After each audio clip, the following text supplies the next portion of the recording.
How to make advanced motion graphics in KineMaster. First of all, open the KineMaster app and create a new project or open an existing one where you want to add advanced motion graphics. To start, import your video or background where you want to add the motion graphics by tapping the media button and selecting your files. Next, tap on the layer button. You can add text, images, effect, stickers, or handwriting as overlays. For advanced motion graphics, use the keyframe feature to create smooth and precise animations. Keyframes allows you to control position, scale, rotation, and opacity over time.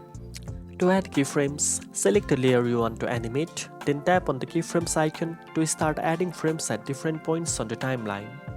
Adjust each keyframe's properties to create dynamic movements such as moving text across the screen, scaling objects in and out, or rotating elements for a 3D effect. You can also combine multiple layers and animations to make complex motion graphics sequences.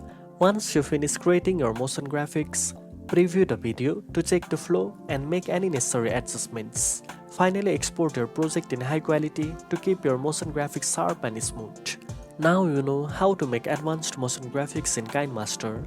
If you found this video helpful, don't forget to like, share and subscribe for more editing tips. Thanks for watching and I'll see you in the next one.